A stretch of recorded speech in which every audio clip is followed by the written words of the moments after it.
4 bonkers celebrities agree to take part, and they are here to join us now. We've got Steph McGovern, Laurence, Llewelyn-Bowen and Una Healey, and Boris Becker joining us too. Good morning to you all. Hello, everybody. Let's start with your arm first of all. It's not. This isn't from the show, is it? No, I survived the jungle with Bear Grylls, and then I get home and I slip on the ice outside my house, and I've snapped my arm in two, so I've just waiting to find out if I need surgery on it and stuff. That was quite a dramatic moment, though, where you fell down the the abseiling thing. I know, it's quite hard watching that. So there's a bit in the show where I kind of fall off a cliff, basically, and then smash into a cliff edge several times. And, you know, we've all got so offhand about it. I really There's a bit where I fall off a cliff and I drown and you lose your shoes. Oh, yeah, I know, I kept talking about the shoes, But you're absolutely right, Laurence. As Steph's saying that, she's sort of saying it very matter of fact. Yeah. You had a moment where you had to be sort of oxygened and saved. Well, it turns out I don't have gills, which has surprised me. You know,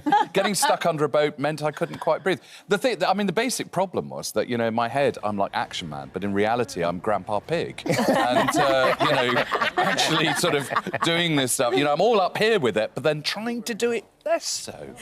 But you do it well. Yeah. Oh, there you do go. very well. With style and panache.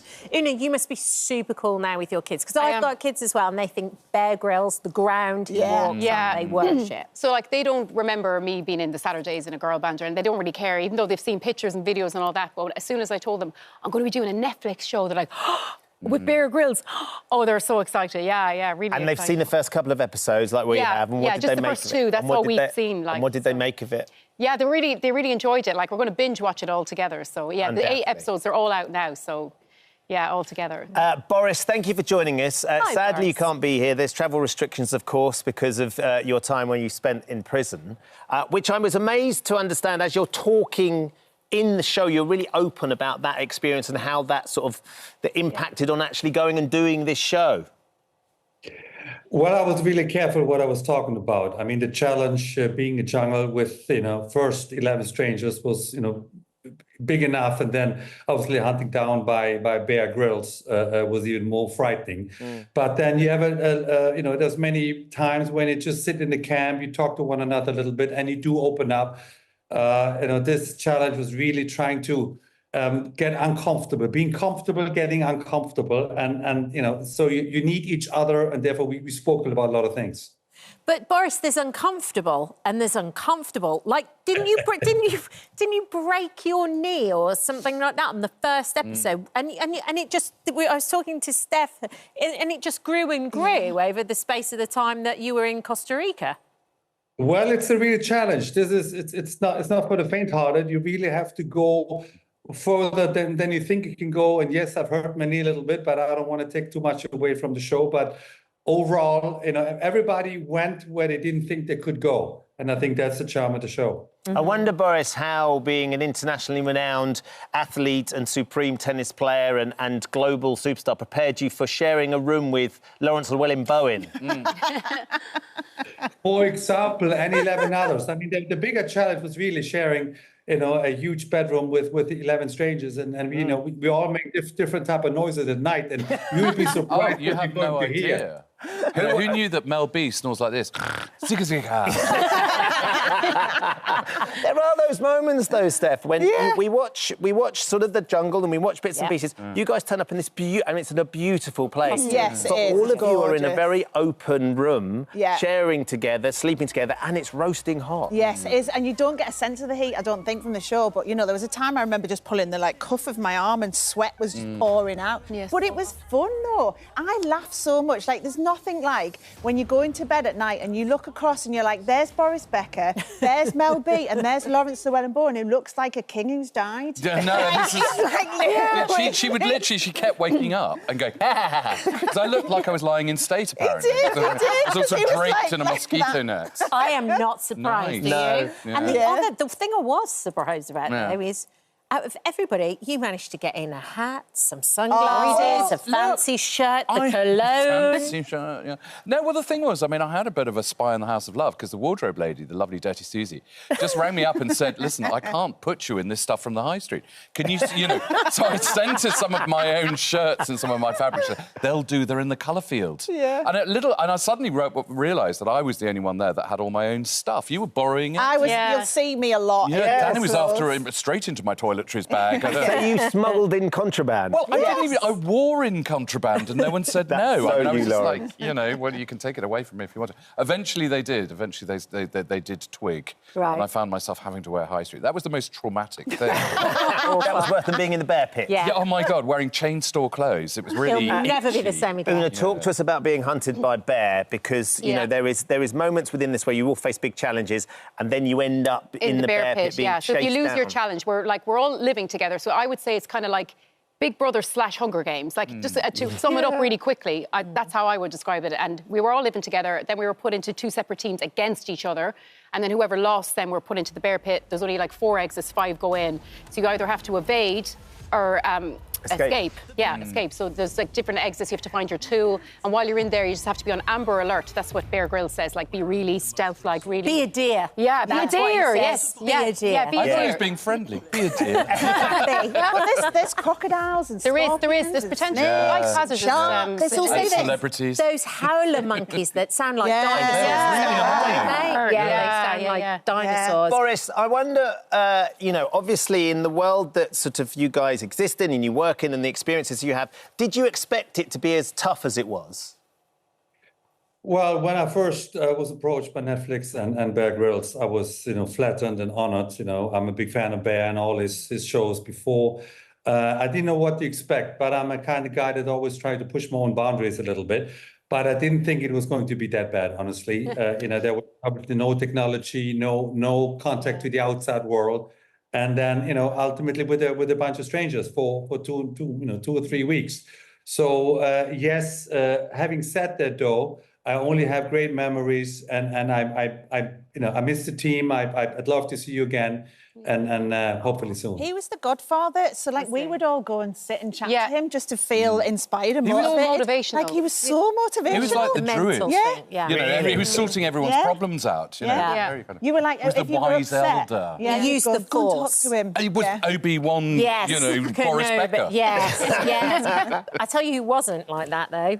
Who? You, under that water. Oh, well, yeah, I mean, listen. You were every camp needs a drama queen. Yeah, It was really scary, actually. Right? When it was Listen, we're really- teasing a little bit, but you can tell. Just how serious was that, Laurence? I mean, it was serious. It It was. was serious. I mean, it was a lot to do with me being thoroughly overexcited. And as Jackie says, that's what comes when you show off, really, isn't it? No, but you just jumped off a speedboat Well, I had. into shark-infested waters and swam through the Costa Rican Ocean. And I don't think many 60-year-olds do that, as a matter of course.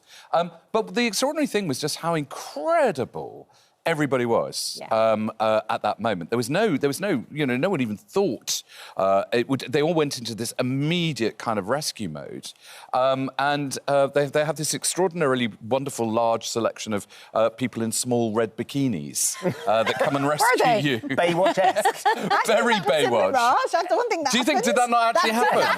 No, but Oh, okay. you thought There was lots that of blood you thought that Holly was like at the Guardian Angel. I had a terrible moment because I actually did pass out, and then I came to, and there was this sort of beatific blonde in broderie anglais leaning over me, and I thought that the angel of death has never looked more beautiful. And then she went like this. You're right, Laurence. I went, oh, it's Holly. It's fine. I'm still here. The absolute opposite. And then, Una, I think that you've said, because there's all sorts of skills that you have to learn in this, not least when you're being tracked by Bear, but one of the skills that you've learned is to be quiet, because you struggle a little bit. Yeah, like I would be naturally a chatterbox. I was always told in school, needs to stop talking. That was always in my report. So going in there and actually being I was very shy, and I felt quite intimidated by the big personalities, and I didn't really know my place or who to talk to. It was kind of like, so I was literally like a little mouse for the first couple of episodes. But I took a back seat and I watched and observed. Yes. That's actually what Boris always said, take a bird's eye view. I remember Boris saying that. And I really did, and I learned so much, and I got to know everyone. So then I felt more comfortable, and I came out of my shell as the days went on. And she's fierce. Yeah. She's so She fierce. is so fierce. She's like Bodicea. I mean, she really, you know...